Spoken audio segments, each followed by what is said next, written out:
Hi hello ನಮಸ್ತೆ watch Kannada serial ಚಾನಲ್ಗೆ ಸ್ವಾಗತ. ಮೊದಲು ನಮ್ಮ ಚಾನಲ್ ಸಬ್ಸ್ಕ್ರೈಬ್ ಮಾಡ್ಕೊಳ್ಳಿ. ಇವತ್ತಿನ ರಾಮಾಚಾರಿ ಪೂರ್ತಿ ಸಂಚಿಕೆ ಏನಾಗುತ್ತೆ ಅಂತ ನೋಡೋಣ. ಸಂಚಿಕೆ ಪ್ರಾರಂಭದಲ್ಲಿ ವೈಶಾಖ ಚಾರುವನ್ನ ಬಾವಿಗೆ ತಳ್ಳಿಕ್ಕೆ ಇನ್ನೇನ್ ರೆಡಿ ಆಗ್ತಾಳೆ. ರುಕ್ಕು ಹತ್ರ ಹೇಳ್ತಾಳೆ, ರುಕ್ಕು ನೀನ್ ರೂಮಿಗೆ ಹೋಗಿ ಸಾಂಗ್ ಇಡು, ತುಂಬಾ ಲೌಡ್ ಆಗಿ ಸಾಂಗ್ ಇಡು. ಚಾರು ಬಾವಿಗೆ ಬಿದ್ಮೇಲೆ ಅವಳು ಕಿರ್ಚಾಡಿದ್ರು ಯಾರಿಗೂ ಕೇಳಬಾರ್ದು, ಆ ರೀತಿ ಅಷ್ಟು ವಾಲ್ಯೂಮಲ್ಲಿ ಸಾಂಗ್ ಇಡು ಅಂತ ಹೇಳ್ತಾಳೆ. ಅದಕ್ಕೆ ರುಕ್ಕು ಆಯ್ತಕ್ಕ ಅಂತ ಹೇಳಿ ಹೋಗಿ ಸಾಂಗ್ ಇಡ್ತಾಳೆ.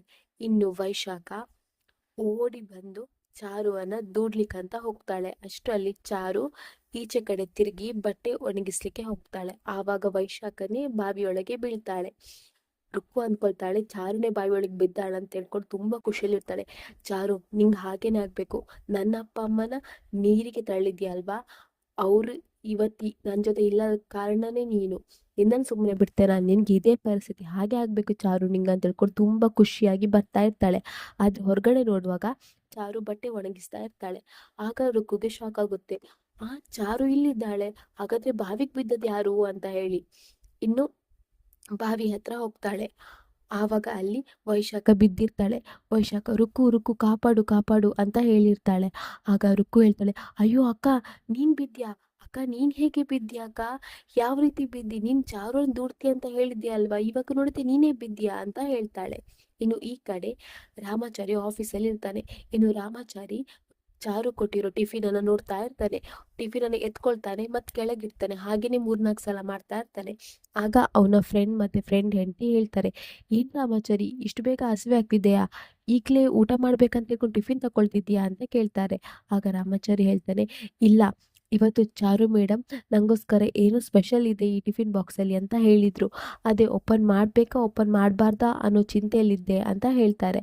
ಆಗ ರಾಮಾಚಾರಿ ಫ್ರೆಂಡ್ ಹೇಳ್ತಾರೆ, ಓಪನ್ ಮಾಡು ನೋಡು, ಹೇಗೋ ಅವ್ರಿಲ್ಲಿ ಇಲ್ಲ ಅಲ್ವಾ, ಓಪನ್ ಮಾಡ್ಲಿಕ್ಕೇನು ಅಂತ ಹೇಳ್ತಾರೆ.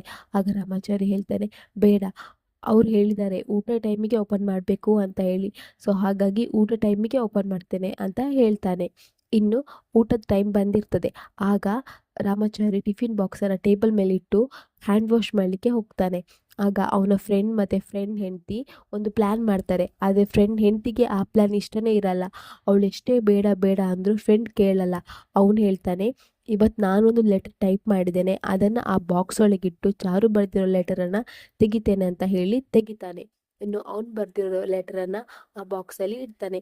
ಅದು ರಾಮಾಚಾರಿಗೆ ಗೊತ್ತಿರಲ್ಲ. ಆದರೆ ಅವನ ಫ್ರೆಂಡ್ ಹೆಂಡತಿಗೆ ಆ ರೀತಿ ಮಾಡೋದು ಸ್ವಲ್ಪನೂ ಇಷ್ಟನೇ ಇರಲ್ಲ. ಇನ್ನು ರಾಮಾಚಾರಿ ಊಟ ಮಾಡ್ಲಿಕ್ಕೆ ಅಂತ ಹೇಳಿ ಟಿಫಿನ್ ಬಾಕ್ಸ್ ತೆಗಿತಾನೆ. ಅದರಲ್ಲಿ ಪುಳಿಯೋಗರೆ ಇರ್ತದೆ. ಇದ್ರಲ್ಲೇನು ಸ್ಪೆಷಲ್ ಅಂತ ಹೇಳಿ ಕೆಳಗಿನ ಬಾಕ್ಸ್ ತೆಗಿತಾನೆ. ಆವಾಗ ಅದರಲ್ಲೊಂದು ಲೆಟರ್ ಇರ್ತದೆ. ಆ ಲೆಟರ್ ನೋಡಿ ತುಂಬಾ ಖುಷಿ ಆಗ್ತದೆ. ಇನ್ನು ಲೆಟರ್ ಓದಲಿಕ್ಕೆ ಶುರು ಮಾಡ್ತಾನೆ. ಆದರೆ ಆ ಲೆಟರ್ ಅವ್ನ ಫ್ರೆಂಡ್ ಬರ್ತಿರ್ತಾನೆ. ಅದರಲ್ಲಿ ಏನಿರುತ್ತೆ ಅಂದರೆ, ನನಗೆ ನಿಮ್ಮನೇಲಿ ಇರಲಿಕ್ಕೆ ಇಷ್ಟ ಇಲ್ಲ ರಾಮಾಚಾರಿ, ನನಗೆ ನಿಮ್ಮನೆ ಒಂಥರ ದೊಡ್ಡ ಕೋಟೆ ಥರ ಆಗಿದೆ, ಆ ಮನೆಯಿಂದ ಯಾವಾಗ ಹೊರಗೆ ಹೋಗ್ತೇನೆ ಅಂತ ಅನಿಸ್ತಾ ಇದೆ, ನನಗೆ ನಿನ್ನ ಜೊತೆ ಇರಲಿಕ್ಕೂ ಇಷ್ಟ ಇಲ್ಲ ಅಂತ ಹೇಳ್ಕೊಂಡು ತುಂಬ ನೆಗೆಟಿವ್ ಆಗಿ ಬರ್ದಿರ್ತಾಳೆ. ಆಗ ರಾಮಾಚಾರಿಗೆ ತುಂಬ ಬೇಜಾರಾಗುತ್ತೆ. ಅವನಿಗೆ ಅಷ್ಟು ದುಃಖ ಬರುತ್ತೆ. ಅಂದರೆ ಚಾರು ಈ ರೀತಿ ಬರೆದಿದ್ದಾಳ, ಚಾರು ಮೇಡಮ್ಗೆ ನಾನು ಇಷ್ಟ ಇಲ್ಬೇಕು, ತುಂಬಾನೇ ಅಳ್ತಾನೆ, ದುಃಖ ಪಡ್ತಾನೆ. ಅವನ ಫ್ರೆಂಡ್ಸ್ ಎಲ್ಲ ಕೇಳ್ತಾರೆ ಏನಾಯ್ತು ಏನಾಯ್ತು, ಆದ್ರೆ ಅವ್ನಿಗೆ ಏನೂ ಹೇಳ್ತಾ ಇರಲ್ಲ. ನನಗೆ ಚಾರು ಮೇಡಮ್ ಈ ರೀತಿ ಎಲ್ಲ ಬರೆದಿದ್ದಾರೆ ಅಂದರೆ ನಾನು ಅವ್ರಿಗೆ ಇಷ್ಟ ಇಲ್ಬೇಕು, ತುಂಬ ದುಃಖ ಪಡ್ತಾ ಇರ್ತಾನೆ. ಆಗ ಅವನ ದುಃಖನ ನೋಡ್ಲಿಕ್ಕಾಗದೆ ಅವಳ ಫ್ರೆಂಡ್ ಹೆಂಡತಿ ಹೇಳ್ತಾಳೆ, ನೋಡ್ ರಾಮಾಚಾರಿ, ಲೆಟರ್ ಬರ್ದಿರೋದು ಚಾರು ಅಲ್ಲ, ಇವನು ಈ ಪೆದ್ದ ಲೆಟರ್ ಬರ್ದಿರೋದು, ಚಾರು ಬರ್ದಿರೋ ಲೆಟರ್ ಇಲ್ಲಿದೆ ಅಂತ ಹೇಳಿ ಚಾರು ಬರ್ದಿರೋ ಲೆಟರ್ ಕೊಡ್ತಾನೆ. ಆಗ ರಾಮಾಚಾರಿ ಅವನಿಗೆ ಸರಿ ಬೈತಾನೆ, ನಿಂಗೆ ಗಂಡ ಹೆಂಡತಿ ಸಂಬಂಧ ಗೊತ್ತಿದ್ಯಾ, ಅದರ ಪ್ರೀತಿ ನಿಂಗೆ ಗೊತ್ತಿದ್ಯಾ ಹೇಳ್ಕೊಂಡು ಸರಿ ಬೈದು ಇನ್ನ ಲೆಟರ್ ಓದ್ತಾನೆ. ಆ ಲೆಟರಲ್ಲಿ ತುಂಬಾ ಪ್ರೀತಿ ಮಾತುಗಳು ಇರ್ತದೆ. ಅವನಿಗೆ ತುಂಬಾ ಖುಷಿ ಆಗುತ್ತೆ. ನಾವು ಮುಂದೆ ಫ್ಯಾಮಿಲಿ ಶುರು ಮಾಡ್ಬೇಕನ್ನೋ ಪ್ರೀತಿ ಮಾತುಗಳು ತುಂಬಾ ಇರ್ತದೆ. ಅದನ್ನ ಓದಿ ರಾಮಾಚಾರಿಗೆ ತುಂಬಾನೇ ಖುಷಿ ಆಗುತ್ತೆ. ಇನ್ನು ಈ ಕಡೆ ವೈಶಾಖ ಹೇಳ್ತಾಳೆ, ರುಕ್ಕು ಕಾಪಾಡು, ರುಕ್ಕು ನನ್ನನ್ನು ಕಾಪಾಡು ರುಕ್ಕು, ಅಲ್ಲಿ ಹಗ್ಗ ಇದೆಯಲ್ಲ ಅದನ್ನು ನಂಗೆ ಕೊಡು ರುಕ್ಕು ಅಂತ ಹೇಳ್ತಾಳೆ. ಆಗ ರುಕ್ಕು ಹಗ್ಗ ಕೊಡ್ಲಿಕ್ಕಂತಾನೆ ಹೋಗ್ತಾಳೆ. ಆದರೆ ಅವಳಿಗೆ ಸಡನ್ಲಿ ನೆನಪಾಗುತ್ತೆ ವೈಶಾಖ ಹೇಳಿರೋದು.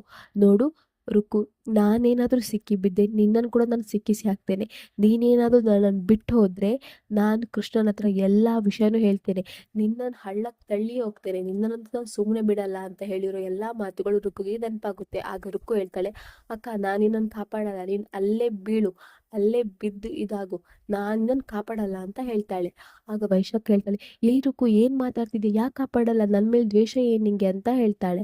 ಆಗ ರುಕ್ಕು ಹೇಳ್ತಾಳೆ, ದ್ವೇಷ ಎಲ್ಲ ಏನೂ ಇಲ್ಲಕ್ಕ, ನಾನು ಬದುಕಬೇಕು, ನೋಡು ನೋಡು ನೀನು ಇವಾಗ ನೀರಿಗೆ ಬಿದ್ದಿದ್ಯಾ, ನಿನ್ನನ್ನು ಬೀಳ್ಸಿದ್ದು ನಿನ್ನನ್ನು ತಳ್ಳಿದ್ದು ಚಾರು ಅಂತಾನೆ ನಾನು ಪ್ರೂವ್ ಮಾಡ್ತೇನೆ. ಆವಾಗ ಚಾರು ಜೈಲಿಗೆ ಹೋಗ್ತಾಳೆ, ನೀನು ನೀರಲ್ಲೇ ಬಿಸಾಯ್ತೀಯ. ಇನ್ನು ಈ ಮನೆ, ಇಡೀ ಮನೆಗೆ ನಾನೇ ಮಹಾರಾಣಿ, ನನ್ನ ಸೇಡು ಪೂರ್ತಿಗೊಳ್ಳುತ್ತೆ.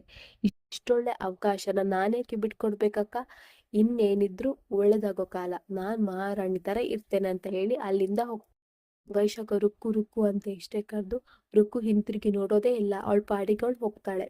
ಇನ್ನು ಈ ಕಡೆ ರಾಮಾಚಾರಿ ಚಾರುಗೆ ಕಾಲ್ ಮಾಡಿ ಮಾತಾಡ್ತಾನೆ. ಆಗ ಚಾರು ಹೇಳ್ತಾಳೆ, ಏನು ರಾಮಾಚಾರಿ ಬರೆದ ಲೆಟರ್ ಓದಿದ್ಯಾ ಅಂತ ಹೇಳ್ತಾಳೆ. ಆಗ ರಾಮಾಚಾರಿ ಹೇಳ್ತಾನೆ, ಹೌದು ಲೆಟರ್ ಓದಿದೆ, ತುಂಬ ಖುಷಿ ಆಯಿತು ನನಗೆ ಅಂತ ತುಂಬ ಪ್ರೀತಿಯಿಂದ ಇಬ್ಬರು ಮಾತಾಡ್ತಾರೆ. ಇನ್ನು ಫೋನ್ ಇಡ್ತಾಳೆ ಚಾರು. ಆಗ